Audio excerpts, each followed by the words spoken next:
LAC पर एक बड़ा खेल शुरू हुआ है। आक्रामकता दिखा रहे चीन के सुर अचानक नरम पड़ गए हैं।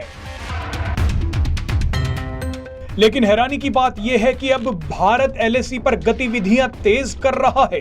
भारत एलएसी के लिए एक बड़ी योजना पर काम कर रहा है। एलएसी से चीन की सेना के पीछे हटते ही भारत ने एक बड़ा फैसला लिया है।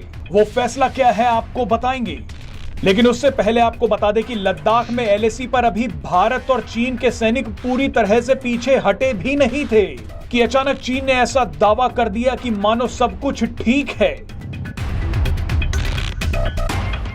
भारत में चीन के राजदूत ने कहा कि जून 2020 में गलवान घाटी की झड़प की वजह से जो सैन्य तनाव पैदा हुआ था वो अब खत्म हो गया है। चीन का यह दावा हैरान करता है, लेकिन चीन कुछ भी दावा करे उस पर भारत आंख बंद करके विश्वास नहीं कर सकता। इसी को देखते हुए लद्दाख और सिक्किम में चीन के साथ विवाद वाले इलाकों में भारत ने 100 नई सेल्फ प्रोपेल्ड K9 वज्र तोपों की तैनाती की तैयारी कर ली है। ऐसी 100 तोपें पहले ही भारतीय सेना के पास हैं, जिन्हें पिछले साल ही लद्दाख में तैनात किया गया था। ये तोपें वहां बेहद ही कारगर साबित हुई थी, इसीलिए अब ऐसी 100 और तोपें तैयार की जा रही हैं। 2016 में 100 वज्र खरीदने का फैसला राजस्थान और पंजाब की सीमा को ध्यान में रखकर किया गया था।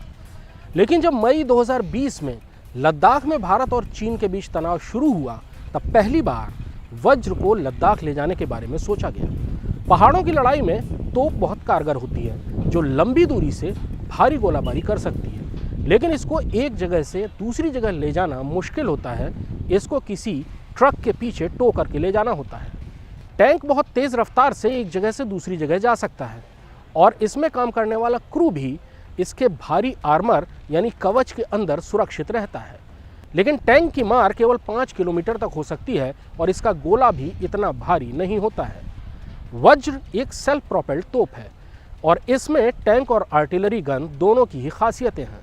ये 155 किलोमीटर का गोला 40 किलोमीटर दूरी तक फायर कर सकती है, और इसका क्रू इसके मजबूत आर्मर के अंदर सुरक्षित रहता है। इसमें किसी टैंक की तरह ही ट्रैक्स लगे हुए हैं, और ये ऊबड़ खाबड़ रास्तों या रेगिस्तान में 67 किलोमीटर प्रति घंटे की रफ्तार से चल सकती है।